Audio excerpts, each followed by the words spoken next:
Greetings, everyone. I'm Purnima, and I will be the moderator for this session. First, I would like to welcome everyone for this session.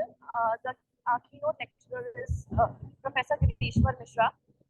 He is a professor. He has been a professor at the University of Delhi for 2 decades.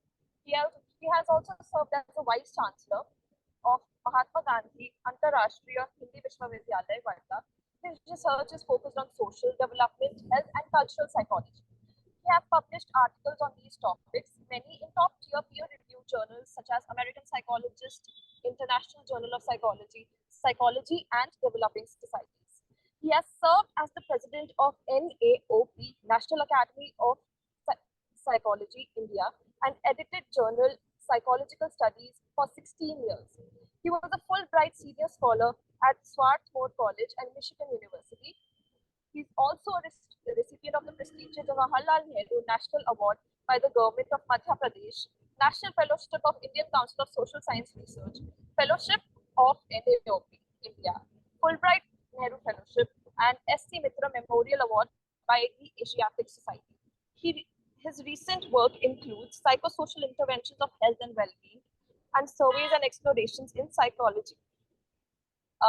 We're more than grateful to have you here with us, sir. Moving forward, the chair for the session will be Dr. Shalini Singh.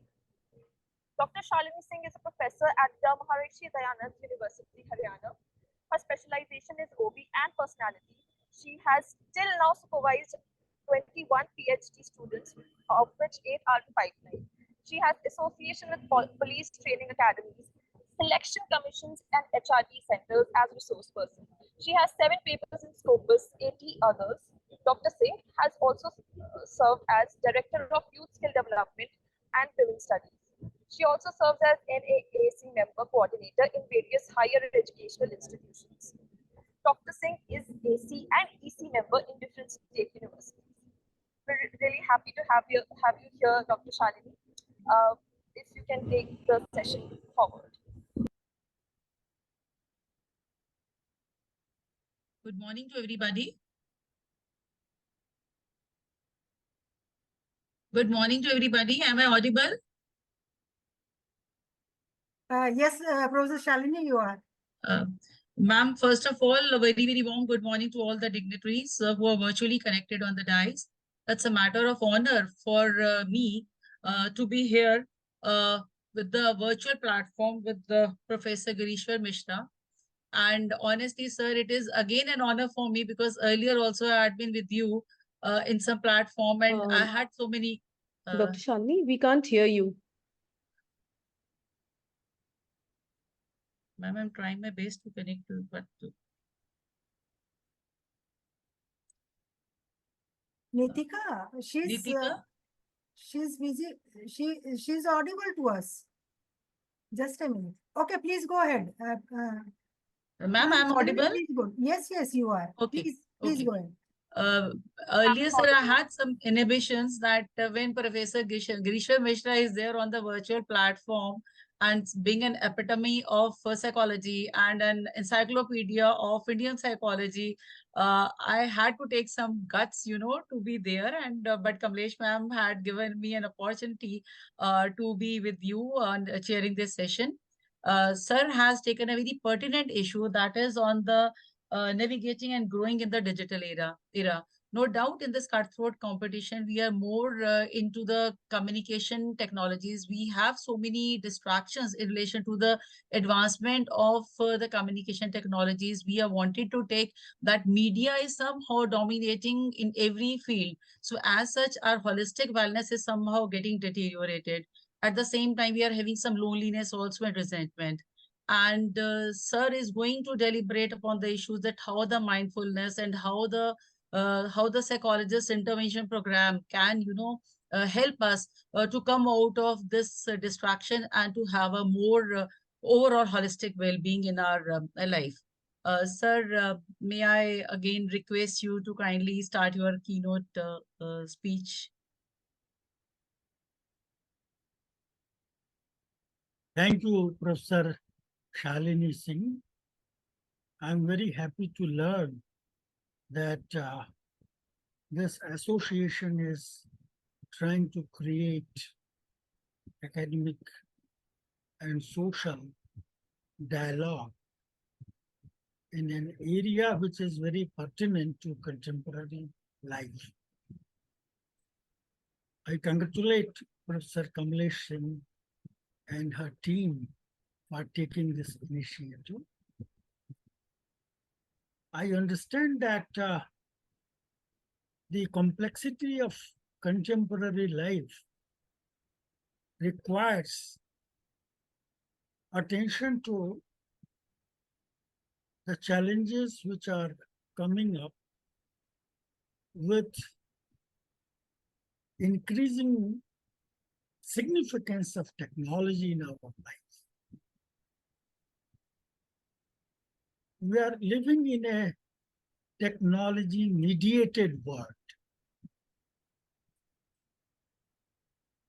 The presence of technology, which really started with growth of human civilization, has taken many turns. The new turn, which coincides with advances in information and communication sciences, has provided a kind of word. I would like to use the word because our word has been transformed significantly with the digital word, the word which is now available with the help of this new technology. And this intervention has led us to reorganize our life, spatially, temporally, as well as psychologically. Now, time and space limitations are being challenged. You can connect with people across the globe. You can share information, you can receive information, you can engage in conversation, and you can plan things. We also know the changes in technology which have led to very high speed movement. You know about the changes which are now available with jet engines and others. So the time that we have, the plans that we make,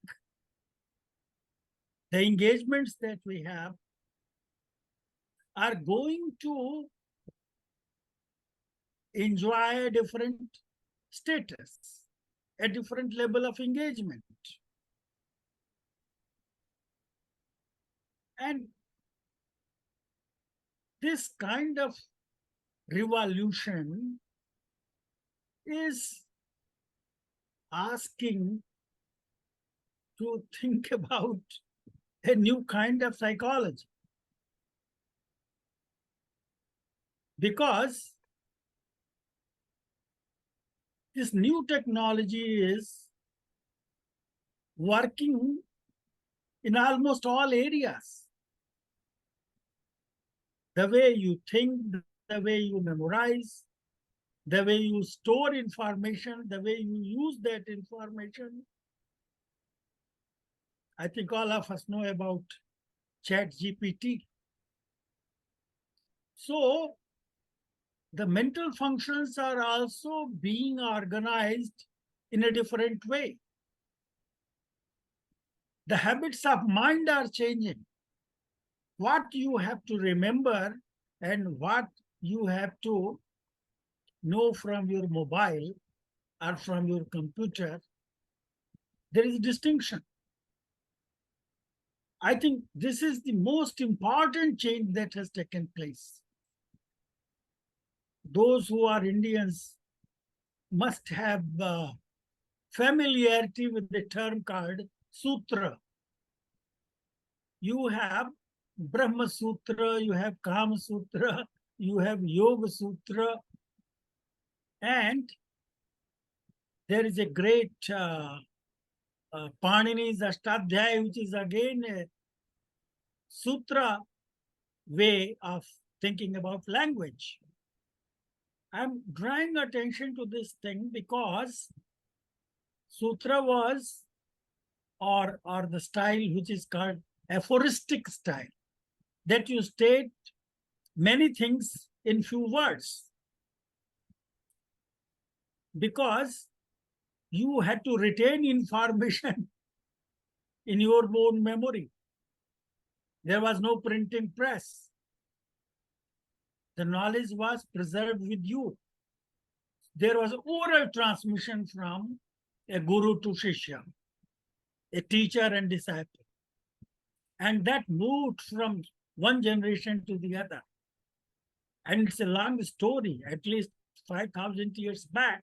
It started with Vedas.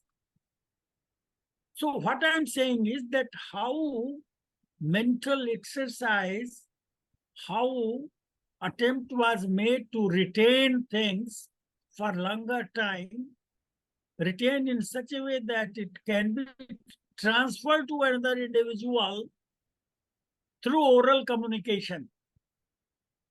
So the whole practice of mind was very different. The engagement was very different. Now there is a shift. You are using the laptop, you are using your mobile, iPad, iPod, whatnot. So a lot of information is there.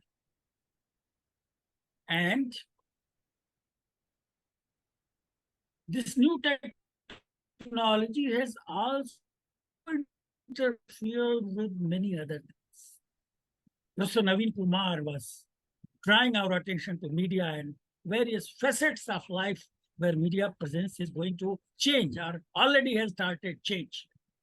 He drew our attention to many aspects of that. I will not go into the details of that, but I would like to connect with some of his thoughts and the ideas simply because what is happening to us is being now controlled by technology. What to think, what to feel, how to behave, how to act, all that is being directed by the technology that we have. So there is a shift from internal locus to external locus. You are being governed by that. Psychologically, it is an important change. The second important change that has taken place with this intervention of digital technology deals with the process of attention. We get information from our environment when we orient ourselves and attend to the objects. We know about selective attention, that we can't attend everything. We attend to a few things. There is also a need to how sustain that attention. Because if you don't attend things adequately, you will not be able to process them adequately. You will not remember that adequately. The new technology is trying to intervene. Already it has started to intervene. And with mobile,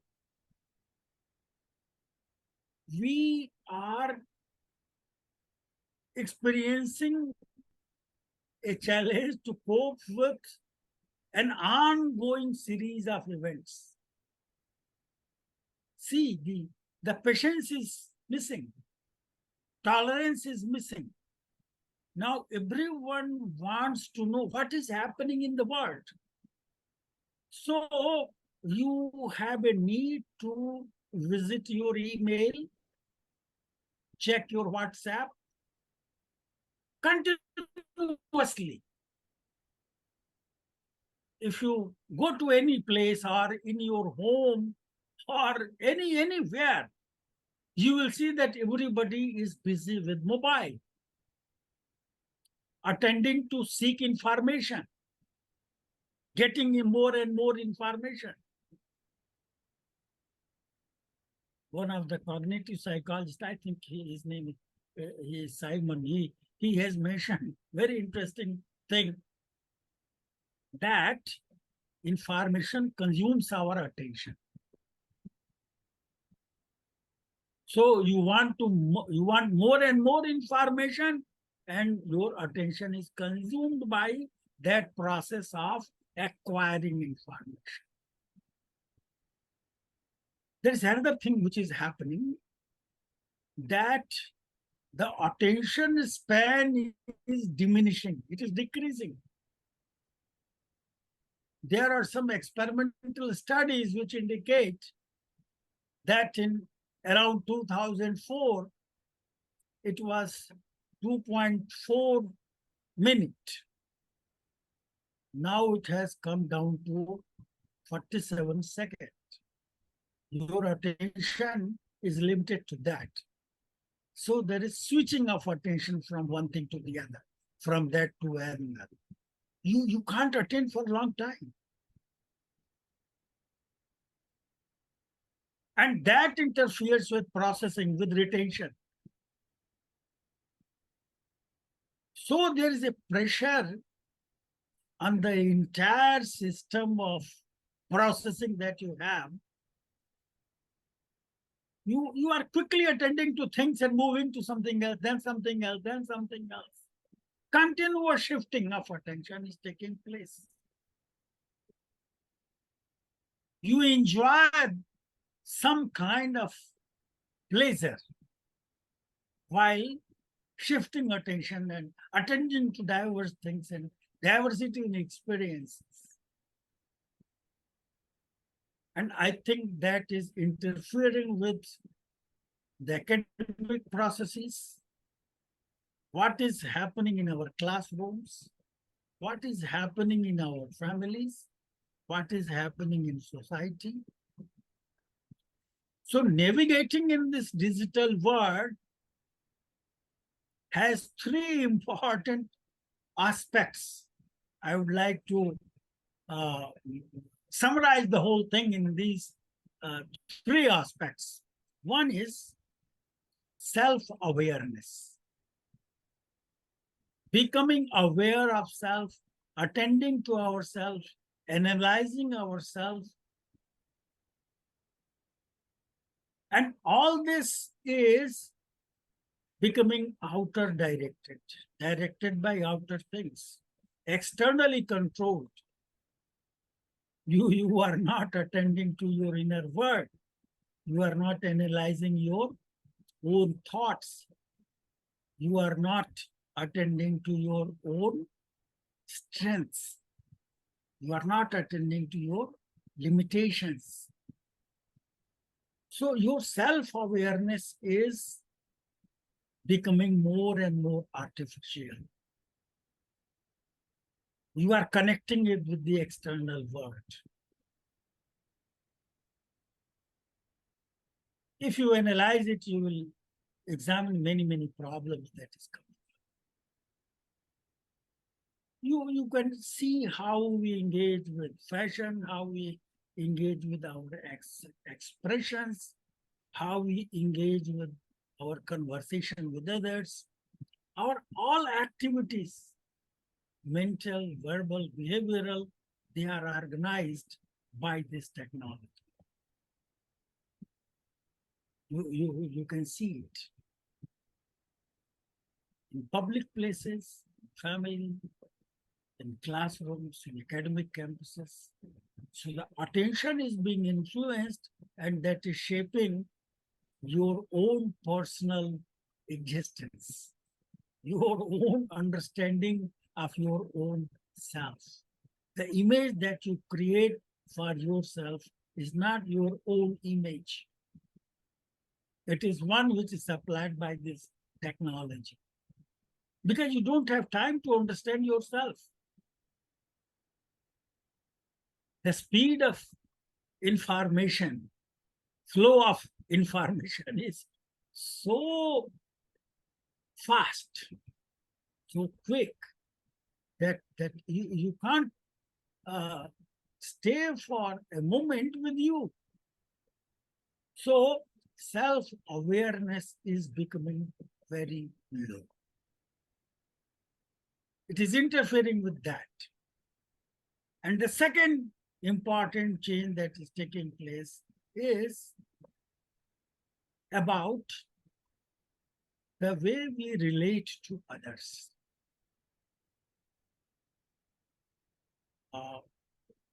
I think many of us experience this, that even in one home, your son, daughter, or some other family member is in the other room, you will tell through your phone that, oh, please do this, or come here, or go there. Everyone is busy with mobile. In this world, then digital world. So the connections are becoming clear. Isolation is increasing. Loneliness is increasing. The idea was that this technology will lead to greater connectivity. It will facilitate. Yes, it is doing in some way, doing it effectively. But there is also a similar consequence that you are so absorbed in your own activities. And there's another thing, that most of the activities are done with that mobile. You don't have to connect with others. So again, it contributes to a kind of experience of self-enhancement, that you are the competent, you are the greatest person, you can do everything. So your mobile is enough for making payments, no need to go to bank. To perform various things, you need just a quick movement through your mobile. You are static and your mobile is doing everything. So this is changing the sense of your own self and the significance of others. And this technological relationship is one where feelings and emotions have little significance. They are in numbers. They don't have feelings. So the use of technology is changing the pattern of relationship. It is making us lonely. We often feel that we are not adequately connected. We are not adequately socially connected. And the word of feelings are also influenced by that. Of course, talking about feelings through this technology has many other dimensions also. You have vicarious experiences. You have all kinds of input which is coming up where you can have vicarious experience. And anyway, it's very complicated how it is used to or abused to exploit others and doing all kinds of things. It leads to crimes, it leads to abuses, sexual abuses, and all kinds of things which have happened. So a new dimension is coming. So the engagement with digital world, now if you compare how much time you spend on that, is much more than what time is spent where you are interacting with other individuals. It's a peculiar situation. It is replacing real-time interactions with people.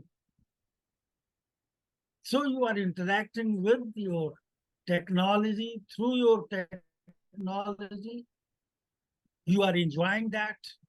The feelings that you have while you are engaged in interactions through technology need serious investigation. We have very little information about that. So all this is happening to control our mind. Then there is another important, so I can elaborate, but we don't have time to do that. The social arena, our interaction with others, and personal arena, where self-awareness is important. And the third is awareness about the outer world. What is happening in society? What is happening at a global level? At some point, in some degree, we do become aware about what is happening in other countries, other places. We quickly get that information. But interaction with the physical world is also diminishing. Because your time is with the computer, your time is with mobile. So your connect with the natural environment is going down. So the external, natural, physical environment, the social environment, the personal environment.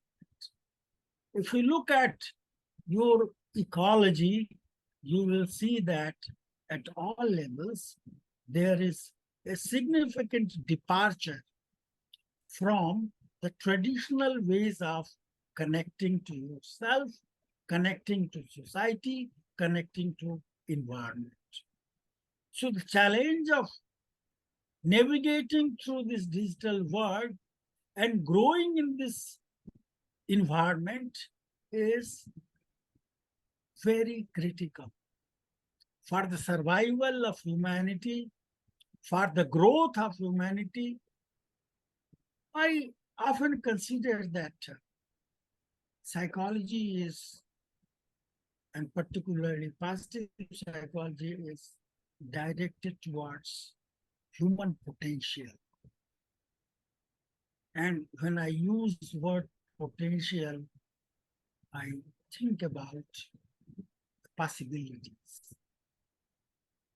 You have possibilities to do great things. You have the potential to become a good human being. You have potential to work for the welfare of society. You have potential to work for greater self-awareness. The psychological models which were available in the Indian tradition did consider that we are not mere human bodies. We are more than that. We are physical bodies, yes, but we are also spiritual, we are social, we are mental.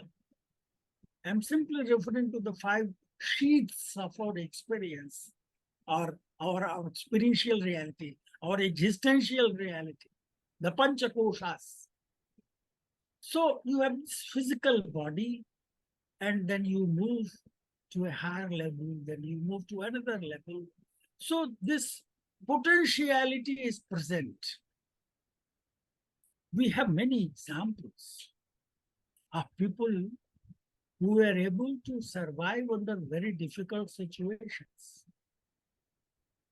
Just remember Nelson Mandela, who had to live in jail for 20 years or 22 years.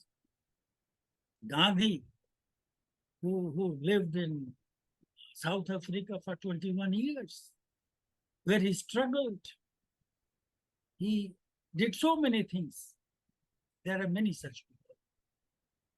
So I think it is very important for positive psychology to offer a vision of human potential. We need to reorganize our thoughts. We need to reformulate our priorities because technology is snatching everything from you and it is setting our agenda. It's a peculiar situation. You have created the technology, but now technology is becoming like a Bhasmasura. It is becoming against, it is going against you. How to create a roadmap under these difficult circumstances? Just imagine the future generation who starts life with these gadgets. And these gadgets provide everything. Very little connect with humanity or the experience of being human. So the challenge is to offer a vision of being human and realize human potential. I'm sure that today's world is experiencing maximum amount of violence. We can't de-recognize the two wars which are going on for so many days and months and now more than a year. And third war is going to start. I don't know what is the situation. And all these wars are being fought by the people who consider greatest scientists. All great countries, advanced countries are involved in these wars. So they're deliberating how to engage in war. We need to think about how to engage with peace. And if we follow the positivist paradigm and confine ourselves to the objective behavioral reality, I think that is not going to solve the problem. Psychology lost its mind long back. It is today only that we are talking about mindfulness. It is returned to mind in some way.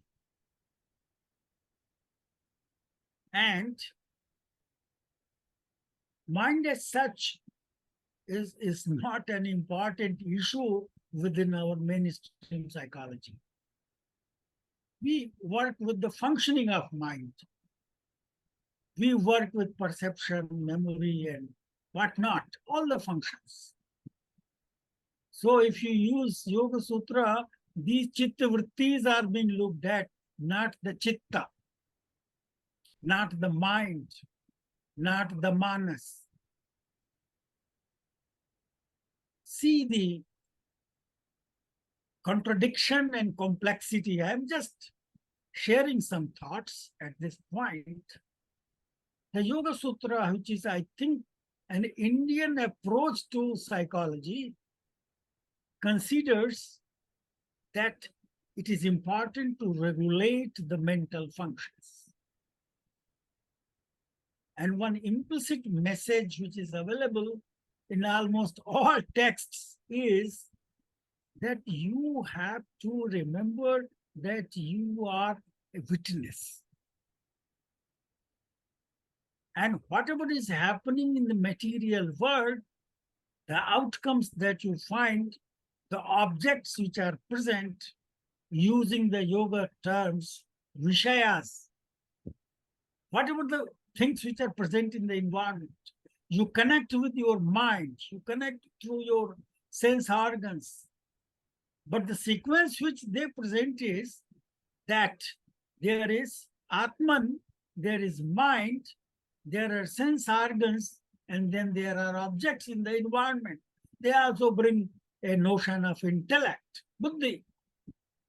They also bring a very interesting idea that mind is considered as an internal organ, antakarana. You have external organs like ears, nose, huh? So you walk through your legs. So these are various activities related to external environment. So you can touch and have feeling of something. You can experience fragrance through your nose. You can see through your eyes. But mind in that context is an internal organ which provides basis to function all these sensory organs. And one more thing, pleasure and pain is experienced through your mind.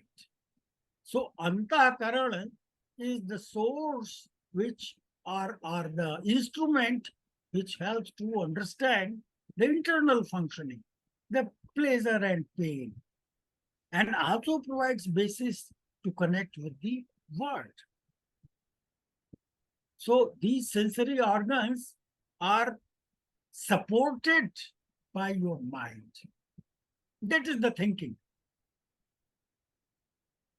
And they also say that there is something called ego, ahankar. So the mental processes are organized in this way. And you work with that. And adequate connection across these are important. We are focusing as modern psychologists merely the last part, how sense organs connect with the external environment.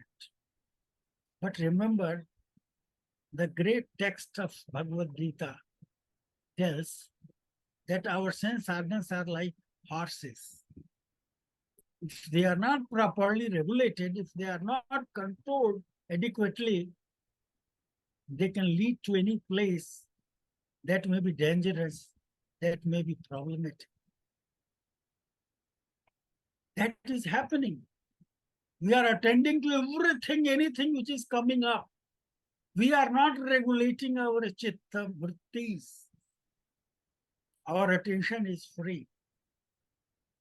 You are enjoying the power of attention. You need to use that power of attention. You need to have concentration. In Yoga Sutra, it is mentioned there are 5 levels of our mental functioning. Chitta, bhumi. So you can be vikshipta, you can be kshipta, you can be moodha, you can be ekagra, concentrated, or then there is niruddha, something close to dhyana and samadhi. So these are the different levels of functioning. Your attention can be at any level. You are attending to everything. So it is mind regulation which is key. And mind mediates between Atman and the real world. That is the thinking. That is the proposition. And mind has this peculiar power because mind is considered to be something which is peculiar in the sense that it has dual membership. It connects with Atman and it also connects with real world because it is a minute thing. Sukshma padarth. So there is a possibility that Atman is reflected in mind. And mind also connects with the external world. Mind has the property that it has greater degree of sattva guna.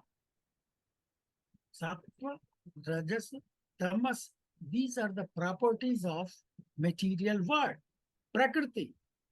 And mind has greater amount of sattva guna. And that's why it is able to get a reflection from Atman.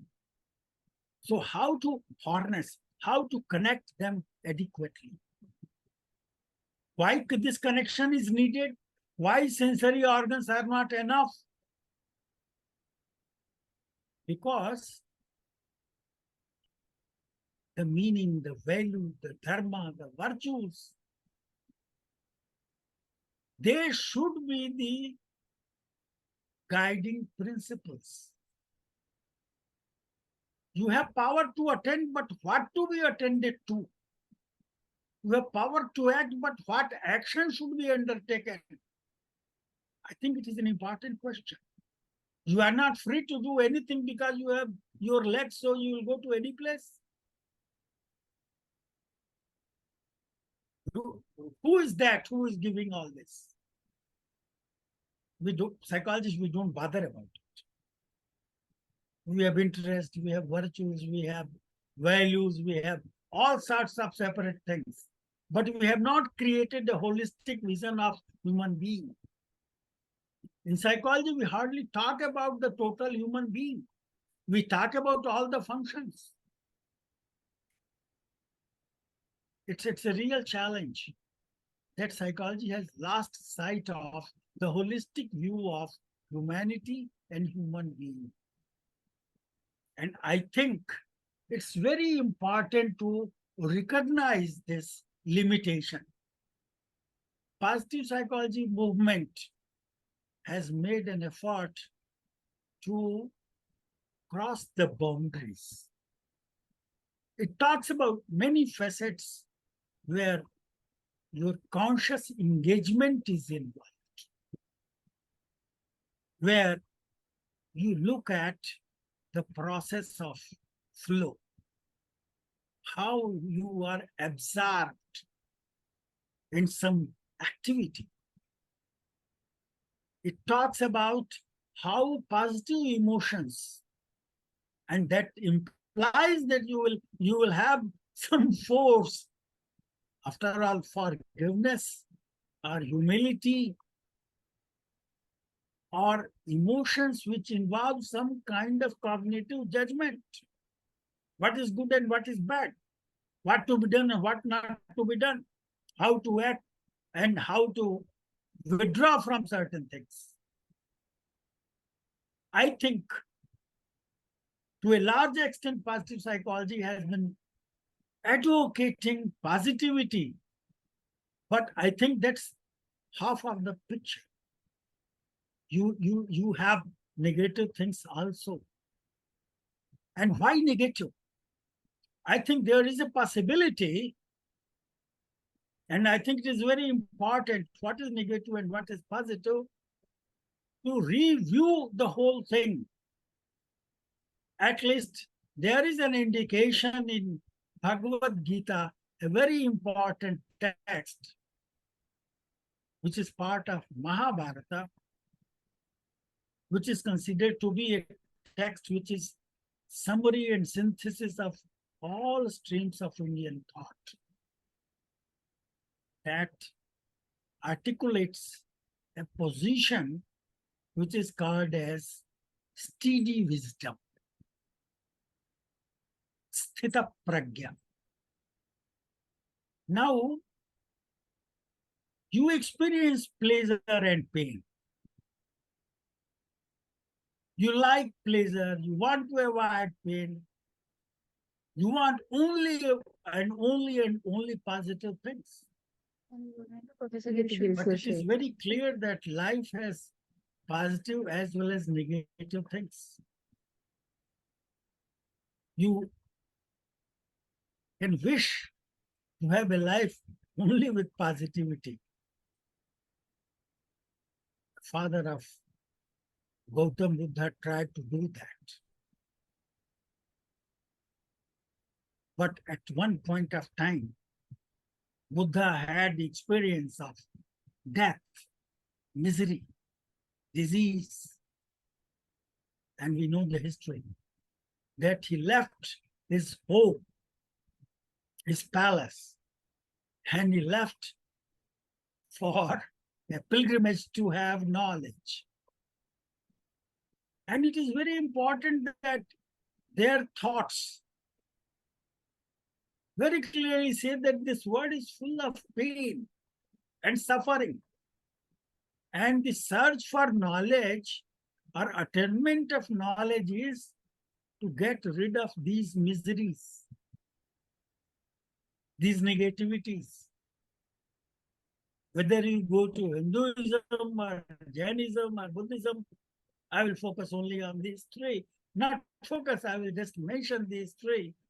Everywhere the idea is to get rid of that klesha or that source of pain or suffering or misery. So knowledge is connected with removing the pain, removing the suffering, removing the kind of difficulties which one experiences. It is very important. And sthitadhi or sthita pragya or steady wisdom is conceptualized as a model where you are equidistant. You are not elated when you are getting many things. You are not depressed when you are deprived of something. Because both are temporary things. And temporary things come and go. They are not permanent. They are not nitya. They are not sthai. So the pain will come and go. The pleasure will come and go. You should be uninfluenced by that. Developing that, today's word is resilience or competence to deal with suffering as well as pleasure. So the Gita says that labha labho jaya jayo. You remain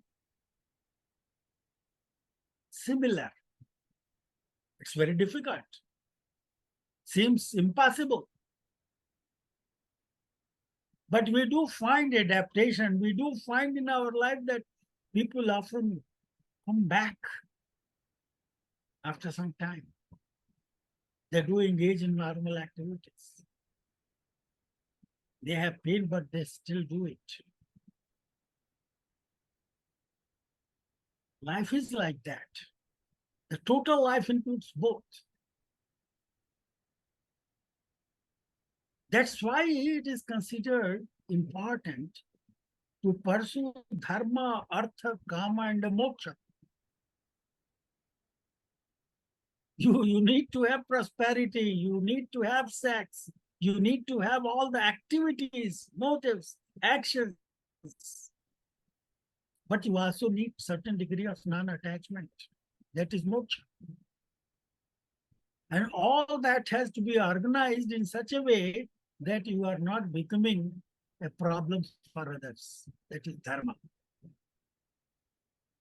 So running the show of life requires balancing across these conflicting forces. Life is like, accept life in totality. Create an approach of balance.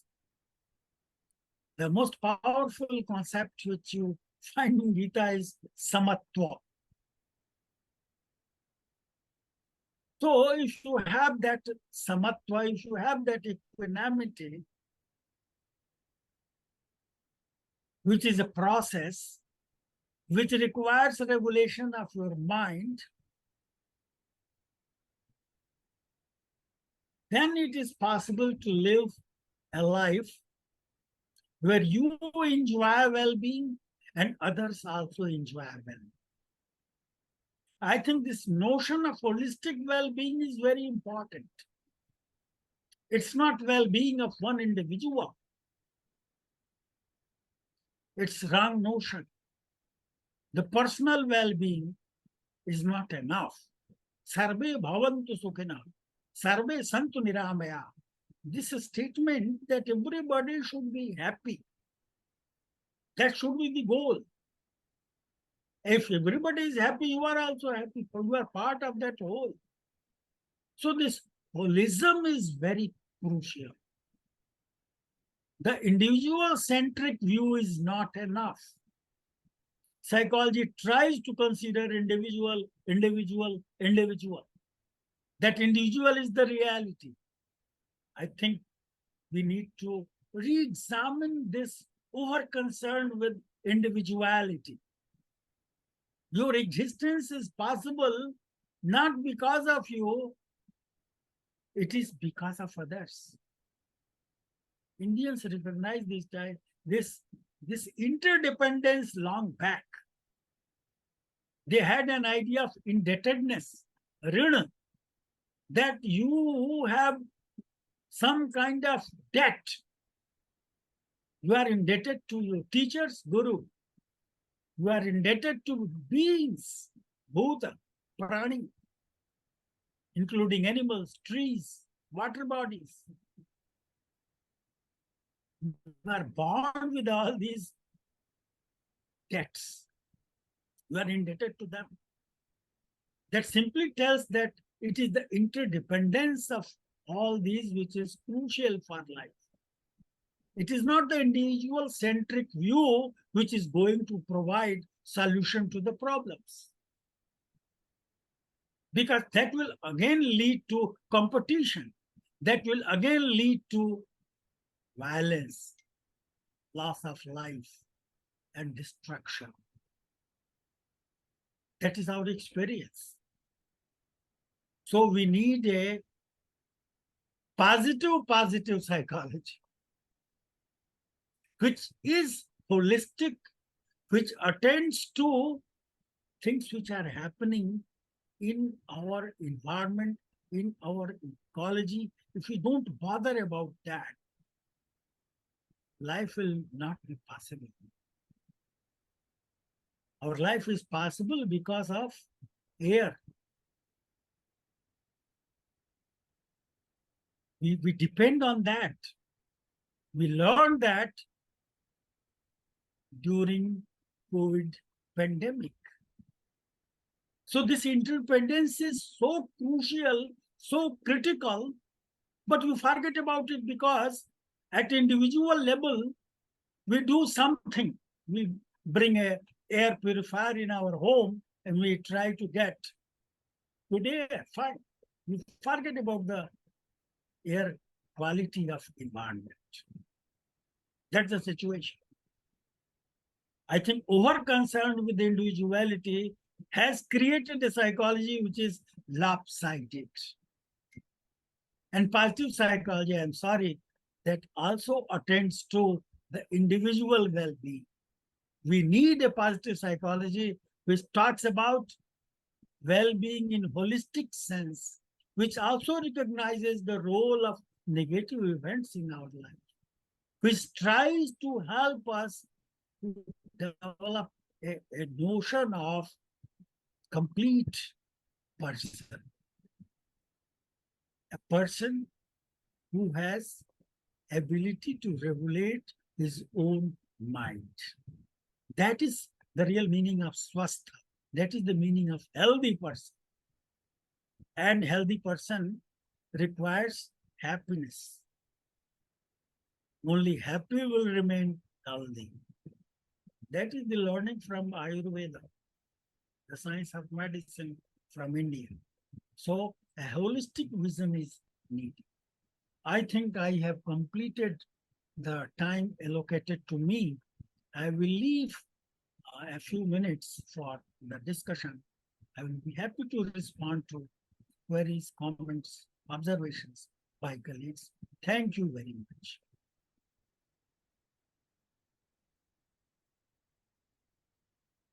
Any questions from the audience side?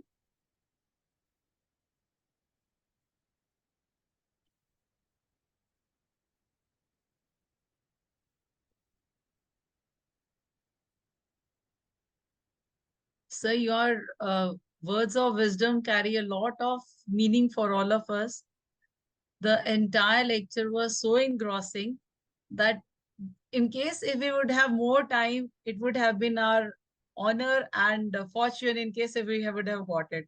So there's so many important takeaways that you have talked about. You have given example of Gita. You have talked about that how we need to not to be toppled over by the technology. We need to have a more self-awareness. We need to have a more inclination not to be allured by the external factors.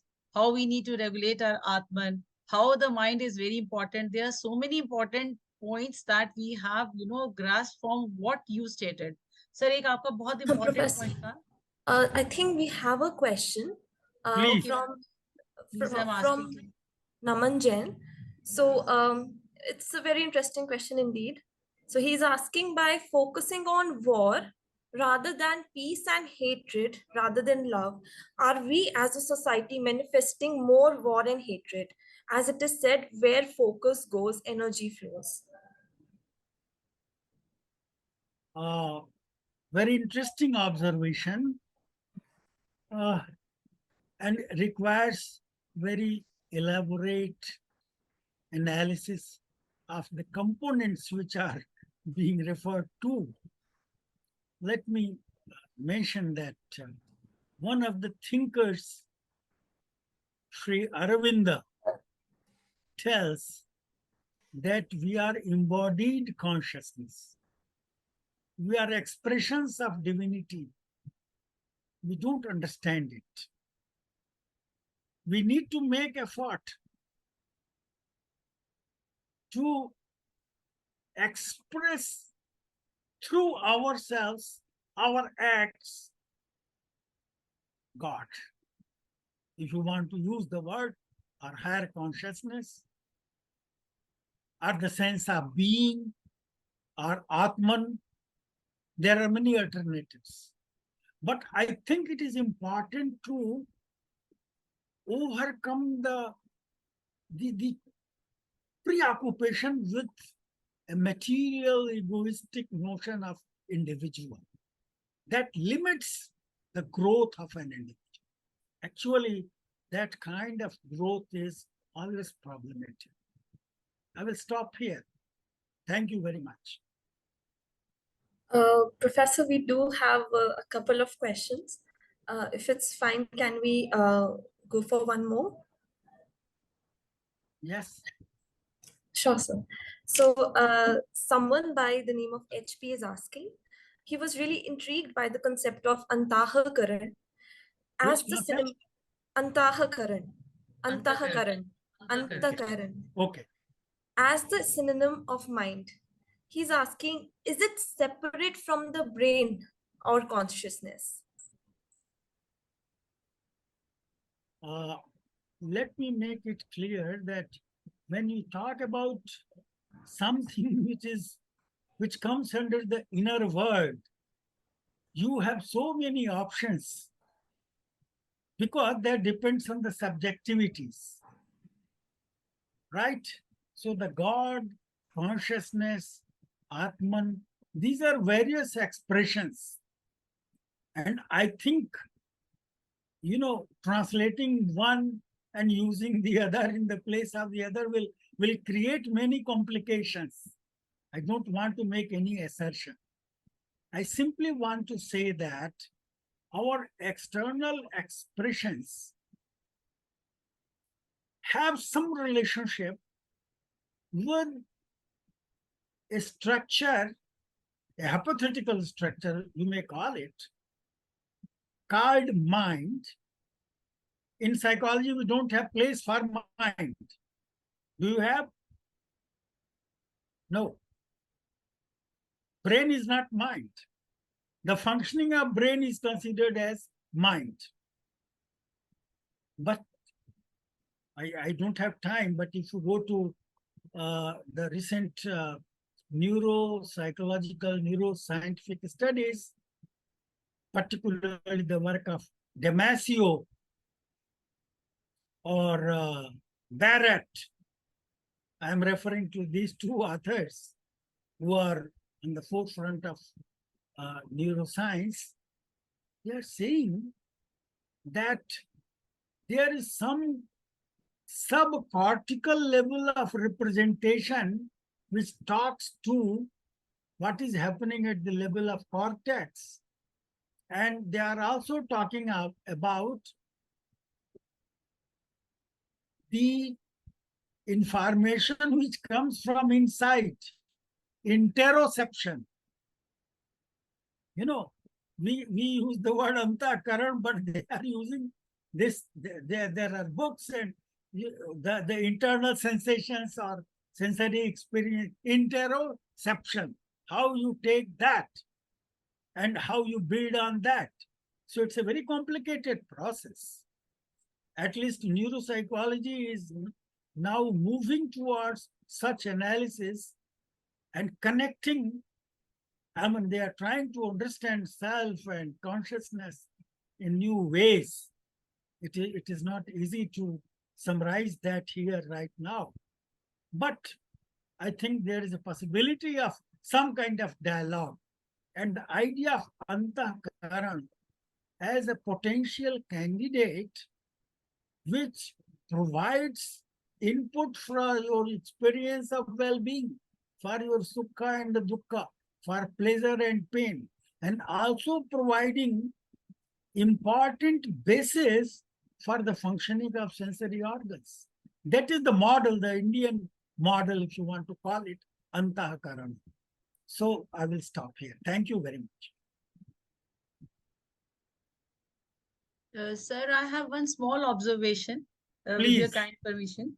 Sir, you had talked about that we have a tamasic gun, then we have a rajogun and sattva gun. And at the same time, you are saying that we need to have a dharam, earth also, and at the last moksha also. Sir, like when we do have a more of the sattva gun, is it not possible that moksha automatically we are going to get? Automatically? We'll be getting a moksha if we, as per you stated that the everything has a possibility. अगर मेरी life में अगर मैं negativity को देखती हूँ तो मैं पॉजिटिविटी पे फोकस करूँ, राइट सर? दूसरा फिर आपने कहा कि हमारे अंदर सत्वगुण भी होता है, तो सर अगर हम सभी के सभी सत्वगुण पे फोकस करें तो हम मोक्षा की ओर ऑटोमेटिकली चले जाएंगे या नहीं होगा? May I mention a few things? हाँ जी sir. My reference to Sattva Guna was with special reference to the structure called mana, manas, right? Okay, sir. Manas is considered as a sukshma padarth. And as compared to other things, manas has dominance of sattva guna, right? Like your eyes are able to see to some extent, your ears are able to listen to some extent. Similarly, mind has this sattva guna as a property, and therefore it has the beauty or the power to get your Atman reflected into it. You may accept it, you may reject it. But why mind has this power to mediate? Why mind is able to connect with Atman? Because it has high degree of sattva guna. Only that much. Don't connect it to anything else. Right? This is one thing. Now, dharma, artha, kama, and moksha are considered, as you know, as the significant goals which organize our life as purushartha. So my simple idea is that this whole notion should not be considered as something against this world. इस दुनिया में जीना भी उतना ही important है. तो अर्थ भी करो, काम भी करो, but that should not be opposed to dharma. It should be in harmony with dharma. That is the point. Right. And at the same time, it is not the pyramidal shape of Maslow that you go from here to here to here. It is not prepotent. You have to pursue the four together. You have to do dharma, you have to do artha, you have to do kama, you have to do moksha. You have to engage with all the four. It's not कि एक कर लेंगे तब दूसरे पर चलेंगे, दूसरा कर लेंगे तो तीसरा और मोक्ष.